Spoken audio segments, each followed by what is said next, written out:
let's start it. My analysis, theory crafting, things like that. The Endwalker trailer. That's what we doing. So, the moon is really significant. And hold on. I actually want to okay, I know we just started the trailer. I want to point something out here. Because I was doing the Dunscaith raid earlier, and they talked about, like, the Void Scent, you know, it's all about the darkness. Things like that, right? So, I did the actual raid Dunscaith, and at the very end, when you're fighting Diabolos, you see, like, this ginormous moon. And the moon has always played such a significant role throughout the story. And as we see later on in the trailer, I think that is us on the moon. I'm going to take a closer look here in just a moment. But, I just wanted to point it out that the moon has been, like, a really big... has played, like, a really subtle but also really big role. Because you don't forget about Dalamund. So, you know, moon, moon, moon, moon. And then when you have Dunscaith and the giant moon, it's like, all things like dark, void scent, things like that. So, the moon. Anyways.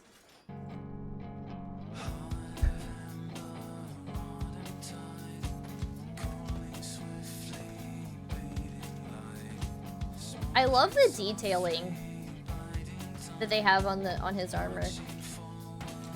This graphics update's gonna be so nice. Like, low-key, okay, I know I might be pausing a lot. It's fine. We've already seen the video, right? This right here really reminds me of, not Loki. During the Hades fight, when we're fighting Emmett, and he sees us for our real selves, for just a split moment after, like, Ardbert, like, merged with us and we became rejoined. It shows us in, I say us, as in, like, the Warrior of Light and, like, the Ascian, like, cloak, or whatever. And that's what this reminds me of, because it was almost like a silhouette, and it caught Emmett off guard, and he was like, wait, what? You know? That's what this kind of reminds me of. This is, I don't know. I don't know if there's any correlation, but this is just what it reminds me of.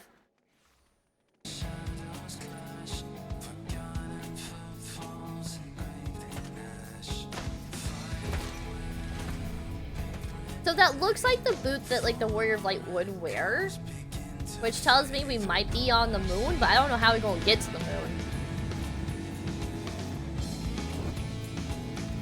The final days were upon us. The fabric of the star had begun to fray. I like that they have the whole map, like, on fire, as if, you know, like, the whole source is going to be affected by this. Not just, like, Eorzea or whatever.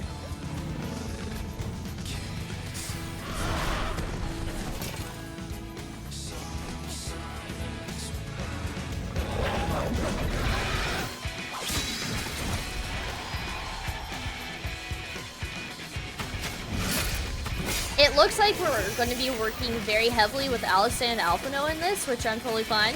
Totally fine with. I love working with them. Going on quests.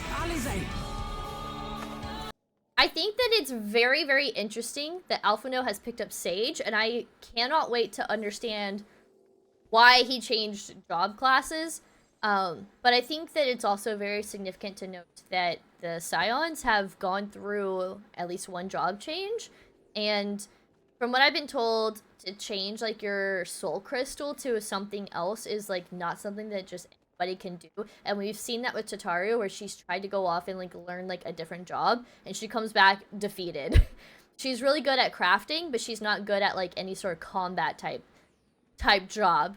So I think it's awesome that, like, they are able to do a job change, and I think it's interesting to see someone take up Sage. And as we can see, Alphino is now healing. Alisei, Sage is a healing class if you're not familiar with the game. So I'm really curious to know what happens in Endwalker for him to pick up Sage. And Sage uses a lot of technology too, so I don't know if there's ties to, like, being a Sage in Sharlayan kind of thing. I don't know. Are you alright? I can look after myself, you know. and I've had enough of this rot. Come on!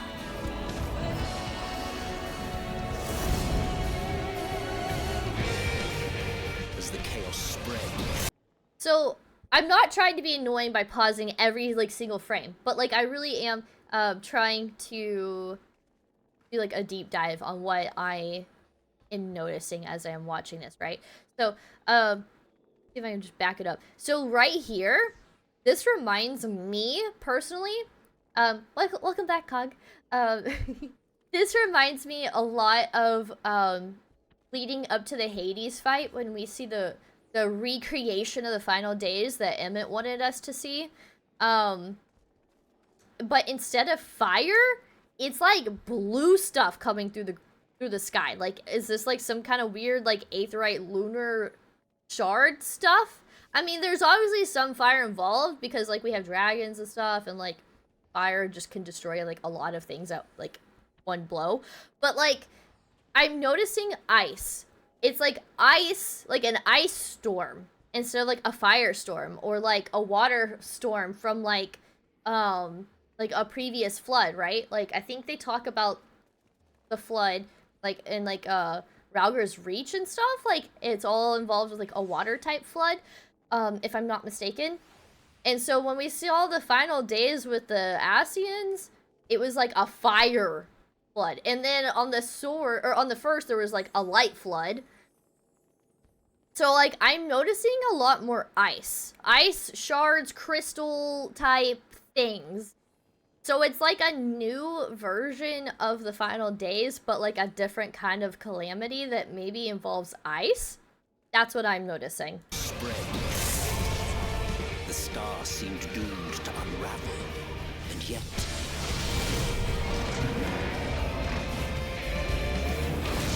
I found out that that is not Tiamat. those who stood in defiance of that fate.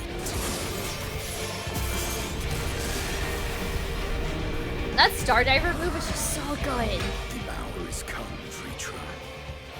Okay. So, Astidian says right here, and Shrimp pointed this out to me. When I first watched the trailer, I thought that this was Tiamat because we just like freed Tiamat, and Tiamat had like played a really big role in like post Shadowbringers. But Astidian said Vitra. Vitra's a new dragon, and I don't think we've met Vitra yet. I think we know the name Vitra. Maybe. Possibly. Maybe I heard the name Vitra during the Dragoon quest line. I don't really know. I feel like I just know that name from somewhere. But, I don't think we've actually seen Vitra. So this is like a new dragon. But it's interesting, like, I don't know. I saw the red eye, and so I thought, oh, maybe this is Nidhogg's return or something. But no, it's Vitra. So, moving on. It's all or nothing.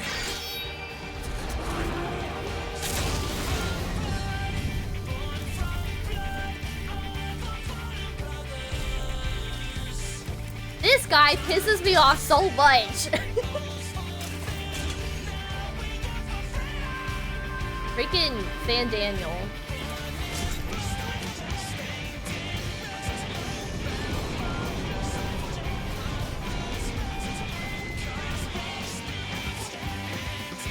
Hold on. Whoa. I want to watch that ship falling down again.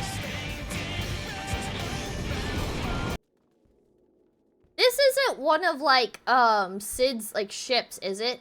Or is this, like, a Garlean ship? I don't know. It's really hard to tell. No, wait.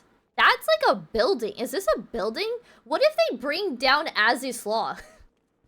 What if they just, like, whoosh! Just somehow make it come falling down through the sky? Is this a whole building? Or is this a ship? Notes? Okay. Take my notes. I'll try to write quickly, but okay. I'll do like a little thing here. Let's see, trailer analysis. So like, and Xenos is watching. He's like loving all of this, which is like low-key. I kind of like the villains. I like watching chaos, but I also like want to prevent the chaos, but like I also want to see chaos reign. I think that's low-key why I like Xenos, but I hate Fan Daniel. It's annoying. Okay. So we see ship? Building? Falling? Falling from the sky. Is this okay? The reason I'm also thinking, like, are we literally bringing down Aziz's Law? Because Aziz's Law, like, had Tiamat on there, but, like, there's a lot of secrets that I think Aziz's Law are holding because it's, like, elegant stuff, right? So, like, also, Grahatia can, like, access a lot of the information on Aziz's Law because of his royal bloodline of sorts. Hey Pat, how's it going? Welcome to the stream. What is this? Yeah, basically, like, what is it? Is it, like, okay, so Aziz's Law is kind of like a zone and a location, but it's also, like, a bunch of, essentially, like, buildings in the sky, kind of, but then, like, there's also some land parts, so it's kind of, like, I don't know, maybe it's not Aziz's Law. I actually would need to look at a map to see where exactly Aziz's Law is, but, I mean, if it's, like, if the final days are gonna affect all of the world, then I guess it doesn't really matter. But, like, what is it, you know? Yeah, good point. What is it? Xenos watching? Somebody get Xenos some popcorn, cause, like, this man look hungry. He needs some snacks while the world's burning. Another question for you. Where do you think Fandaniel and Xenos are? Yeah, actually, that is a good question, because we're seeing them in a zone that we don't really recognize. And of course, if they're going to obliterate the source, they gotta go somewhere safe, right? Like, they're not gonna kill themselves. They gotta go somewhere. So how are they going to either A, save themselves, or B, where are they going? What's their escape route, or is there, like, a place? You know what's interesting? Labyrinthos is, like, underground. Is that, like, a bunker? Do you think Labyrinthos would be safe from a flood? Are there more bunkers that we don't know about? You know, we've been to places and zones above the ground, but we just went to our first zone, like, underground.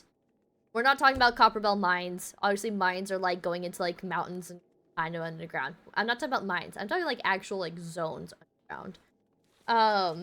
So, okay, where are Xenos / and Daniel?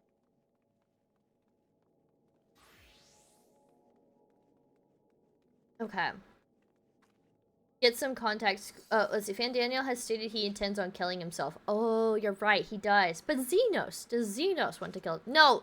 Xenos just wants to fight us. He just wants to fight us. Okay.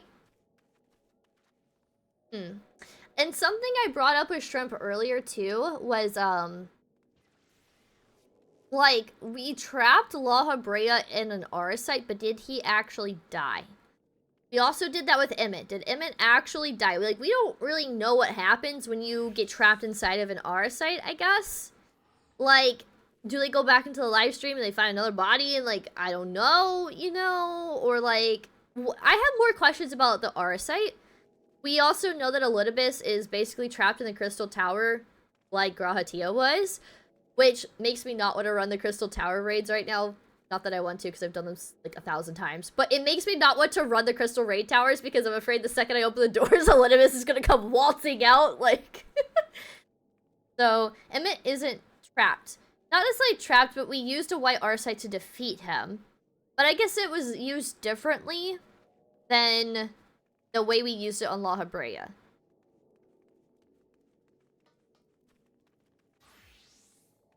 Tinos just needs a hug, honestly. You're right, the RSI did break. Okay. See, there's just so many tiny bits of detail. Okay. Let's continue. That looks like a tail. The stage is set, but will our heroes deign to play their part? That transition is so beautiful. Hold on, I want to look at it one more time. But will our heroes deign to play their part? This almost looks like it could be somewhere in Dravania, but I highly doubt it. I don't think that's actually it. But it just kind of gives me like Dravania on fire vibes. Okay. Well, there wasn't too much to really go off of. 'Tis as we feared. The respite afforded this land was but fleeting. The end draweth nigh. I wish there were closed captions because I never know what Urianger is saying. So that was at Razatan. We've already been there, but we've barely touched Razatan.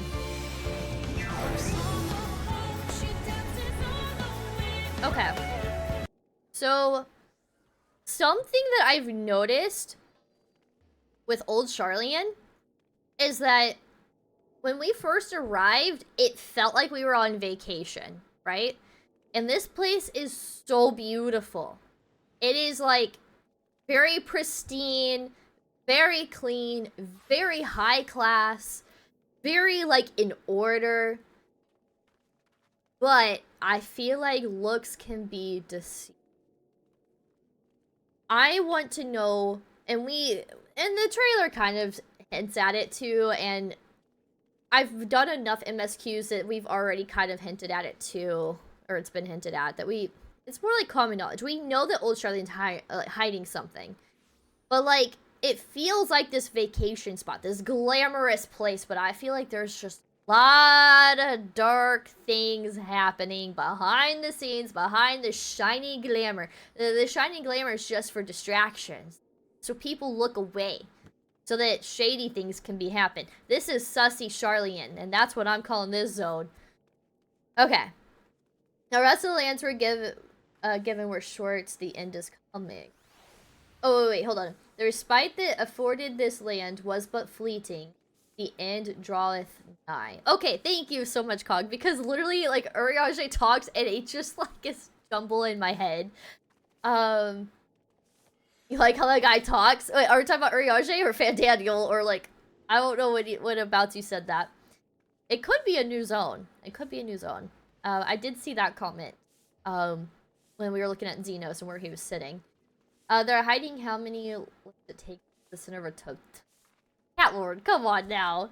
We're trying to be serious here. There's no candy here. Just sussiness. Oh, sussy sauce. Sussy sauce here. Okay, so the rest of the lands were short. The end is coming. I just feel dumb when Urianger talks. I don't even know what to make of that, so we're gonna continue.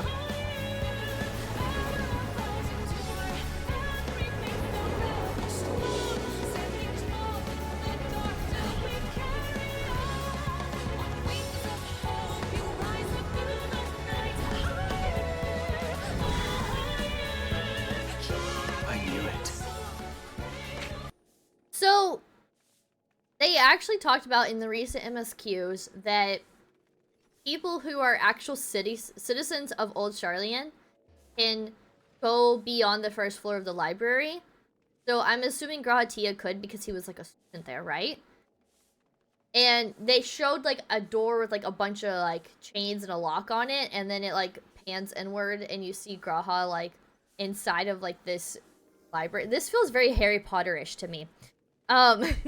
So I guess Graha can like have access to this technically. I'm curious to know how he gets in there, but yeah. Main story quest is what MSQ is for. But can he? See, I don't know if he actually can, and I don't think it's questionable for Alice and Alphino because their family disowned them. So like they kind of like are citizens, but they were stripped of their title. Did she sneak in? Did she have a proper access somehow? Like, who's she? Graha's not a she. Did he sneak? So a part of me is also wondering, and we're about to see it too, when your Stola like bangs her staff down on the ground. I wonder if that's like a cue for something, and maybe that's a cue for Graha to be like, okay, you're safe, you can go sneak into the library now. I don't know, but I think there's some sneaking around that's happening here. This star still has secrets to tell. Take care, my friend. This line, take care, my friend. This star still has secrets to tell. Take care, my friend, is so ominous and terrifying. What does that mean? The only way I can find out what that means is to play through Endwalker. But that is terrifying. And is he talking about us? I mean, he says, take care, my friend. So I'm going to assume that it's the Warrior of Light. But... like, what... does he know more about us than we know about ourselves? What, like, I want to know what he read. That line right there just gives me the chills. And it makes me... it's actually this line right here, this moment in the trailer that gets me really, really excited to actually play Endwalker. I'm also not ready to move on from Shadowbringers, don't get me wrong. Every time I hear any sound, or not sound, but song from Shadowbringers, or I see the Shadowbringers trailer, I lose it, I start sobbing, and then I'm like, I'm not ready to let go of Shadowbringers yet. But then I hear this line in the Endwalker trailer, and I'm like, I need to know what this line means. If there is anything I want answers to, it's this scene right here in the trailer.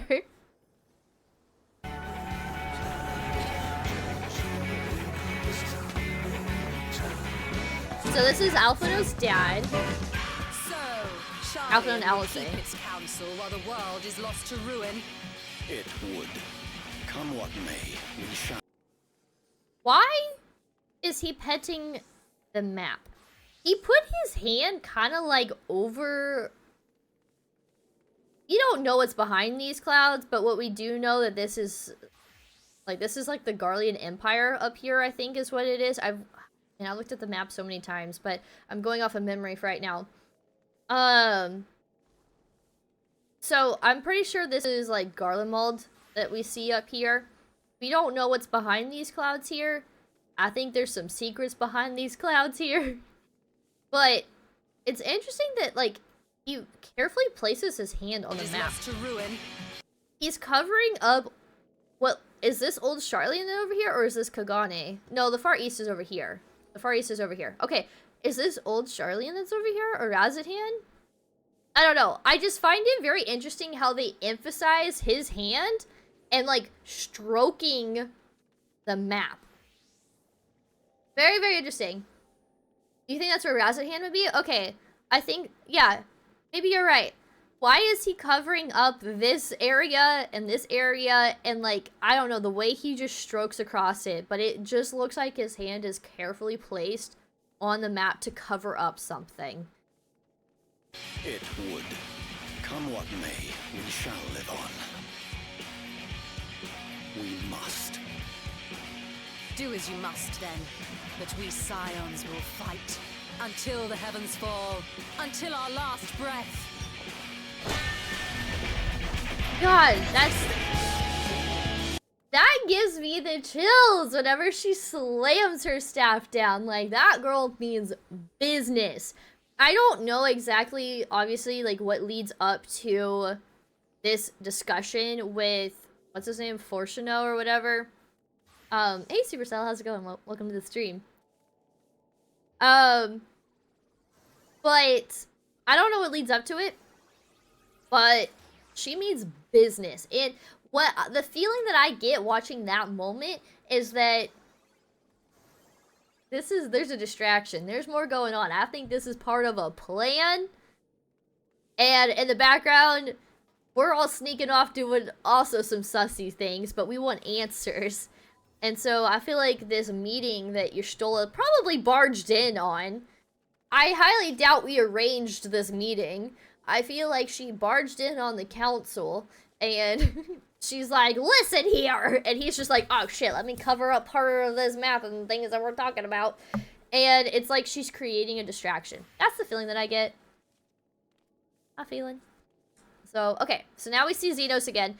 Here he is with his scythe. So we know that he's picked up Reaper. That he also did a job change. Very interesting, and also very fitting for Xenos. And also kind of why I want to take up Reaper. I want to just fight Xenos, Reaper on Reaper. Kind of like I did Samurai on Samurai. I think it'd just be really cool.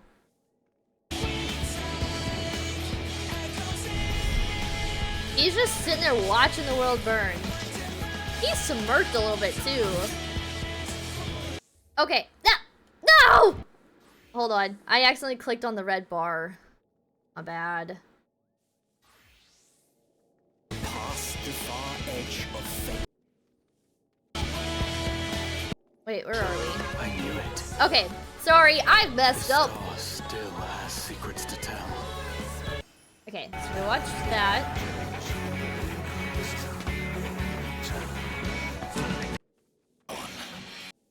Till the heavens fall.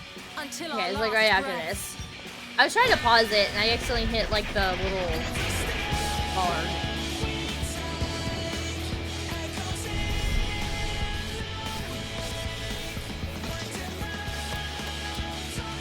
Okay.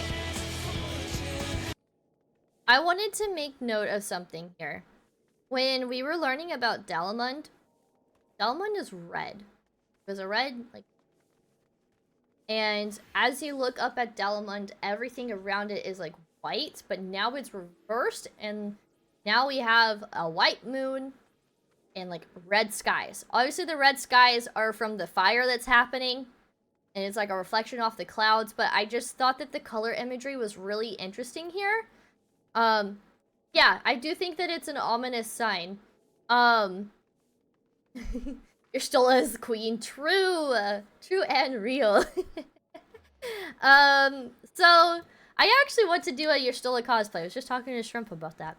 But that's beside the point. Okay, back to color imagery here. I thought that it was very interesting that Dalamund was, like, focused around reds and stuff, and now this moon is focused around white and silver, and just, like, the opposite contrasting colors. I don't know. I feel like this is just interesting. And the way that Xenos is looking up at the moon, does he know we're there? Is he coming for us? I don't know. What significance does the moon have? Because we have Lunar Bahamut, we have, like, all these lunar primals that we've been fighting. The moon obviously just plays a very heavy role. And it always has. But I feel like in the past it was a little more subtle, and now it's, like, point blank center stage.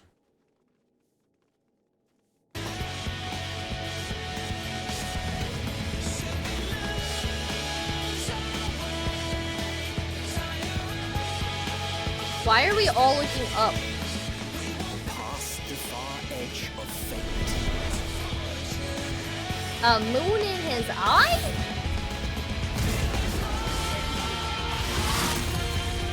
Green blades dark and light. These monsters are so interesting looking. Tolling the coming of the end. That voice right there sounds a lot like Emmett to me. Just a me thing? I don't know. Maybe it's because I just don't want him to be gone. I think he's such an interesting character that I want him to come back. Who created Lunar Bahamut? Oh, gosh, it's been so long since we did the Bahamut raids. Learned a little bit about Bahamut. I don't remember. Can you remind me?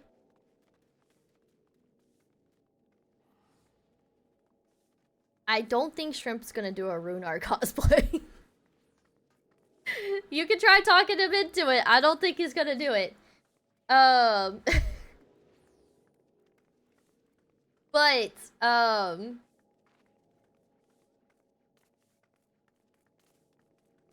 yeah.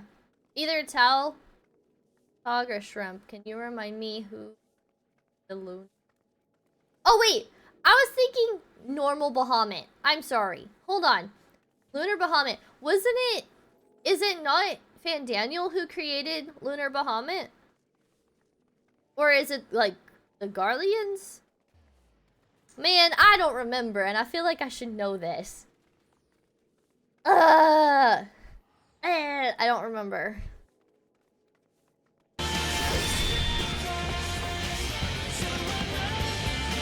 They really nailed it with the transitions.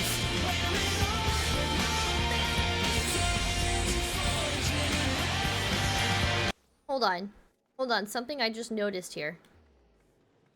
So it shows us, like, you know, like we're like here on the moon, right? And then, boom, flips upside down. And you have the dark side of the moon, the light side of the moon. One brings shadow, one brings light. Anyway, so I just kind of thought about that song. I think it's interesting that we are on the light side. I don't know. I don't know if there's anything actually here to take away from this, but I just thought it was interesting that they chose to flip it upside down, so like our world is gonna be turned upside down. Kind of like Pirates of the Caribbean. Is it Outworld's End or whatever? Is that the right one? I don't remember. Maybe it's the second one, where like to get to Davy Jones' locker, they like flip the boat over upside down. That's the same vibes I'm getting here with the moon, and I don't know why I keep doing the hand motion, but they like flipped the moon over, and I don't know. It just seemed like there's some sort of significance of like why they did that.